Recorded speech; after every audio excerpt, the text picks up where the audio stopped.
بسم اللہ الرحمن الرحیم۔ السلام علیکم۔ پیغمبر ادریس علیہ السلام، جسے بائبل میں ہنوک کے نام سے جانا جاتا ہے، اسلام میں دوسرے یا تیسرے نبی کے طور پر شمار کیے جاتے ہیں۔ قرآن مجید میں 25 انبیاء کا نام لیا گیا ہے۔ ابن کثیر جیسے بعض مورخین اور علماء حضرت آدم علیہ السلام کے تیسرے بیٹے شیس علیہ السلام کو ان کا جانشین اور نبوت کی ذمہ داریوں کو سنبھالنے والے مانتے ہیں۔ ہم حضرت ادریس علیہ السلام کے بارے میں جو کچھ کہہ سکتے ہیں وہ یہ ہے کہ وہ حضرت نوح علیہ السلام کے جد امجد تھے۔ ہمیں 2 الگ الگ آیات میں حضرت ادریس علیہ السلام کی وہ صفات بتائی گئی ہیں جنہوں نے اللہ کے نزدیک ان کا مقام بلند کیا، جیسا کہ سورہ مریم میں اللہ تعالیٰ فرماتا ہے، کتاب میں ادریس کا واقعہ بھی بیان کرو، وہ سچے نبی تھے اور ہم نے انہیں بلند مقام پر فائز کیا۔ بہرحال حضرت ادریس علیہ السلام ایک مضبوط اور چوڑے سینے والے دھیمی آواز کے ساتھ بات کرنے والے مضبوط آدمی تھے، اور یہ بھی کہا جاتا ہے کہ آپ لمبے اور خوبصورت تھے اور اپنے طرز عمل میں ہمیشہ سکون کا مظاہرہ کرنے والے تھے۔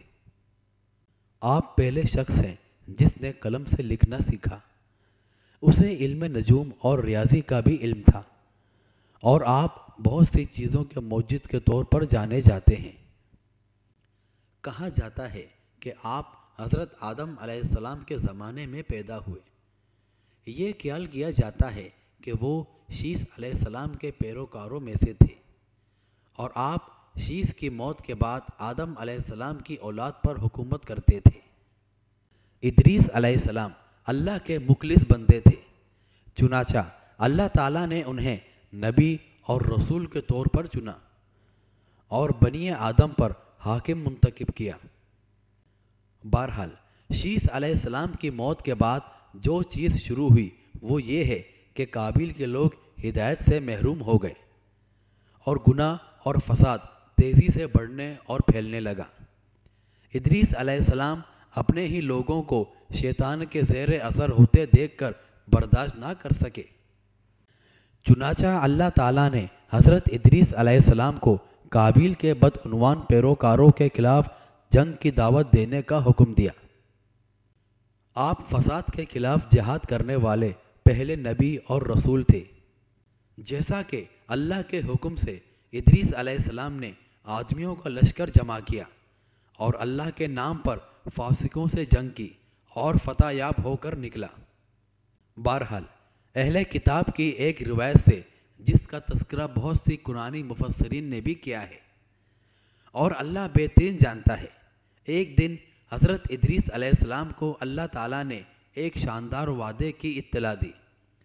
اسے بتایا گیا تھا کہ اسے ہر ایک آدمی کی طرف سے آخری سانس تک کیے گئے تمام اچھے عمل کا اجر ملے گا۔ اس کا مطلب تھا کہ اسے دگنا اجر ملے گا۔ ادریس علیہ السلام اس خبر سے بہت خوش ہوئے، اللہ تعالیٰ کی تمام نعمتوں کا بے حد شکر ادا کیا۔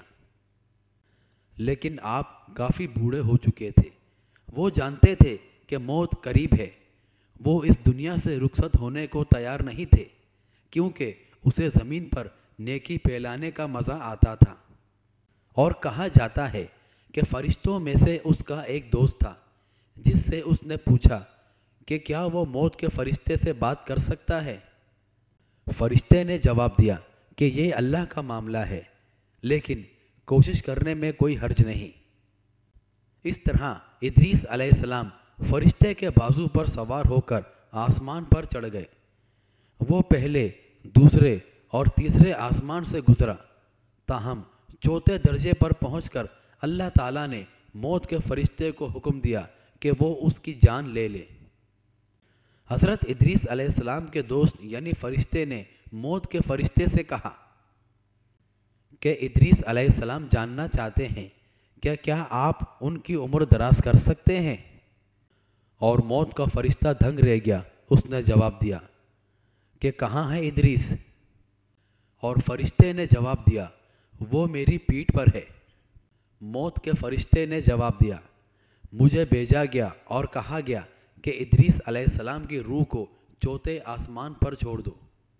بہرحال ادریس علیہ السلام نے مان لیا کہ اگر اللہ سبحانہ و تعالیٰ نے یہی حکم دیا ہے تو ایسا ہی ہو، اور جیسا کہ اللہ تعالیٰ نے حکم دیا، موت کے فرشتے نے ادریس علیہ السلام کی روح کو چوتھے آسمان پر قبض کیا۔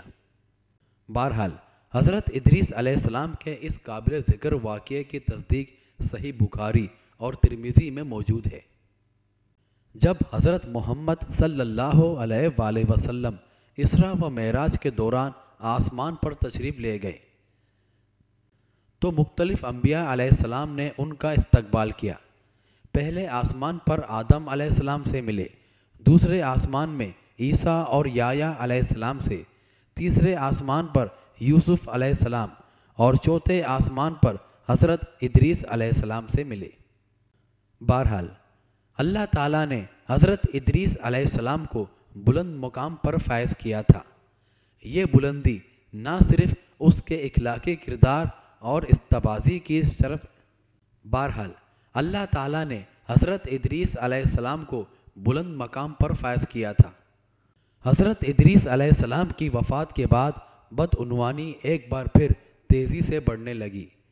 کئی نسلوں کے بعد بغیر کسی پیغمبرانہ رہنمائی کے شیطان بنی آدم کو اپنے شرک کے ارتکاب پر اثر انداز کرنے میں کامیاب ہوا۔ بہرحال یہ تھا ایک مختصر سا واقعہ پیغمبر حضرت ادریس علیہ السلام کا۔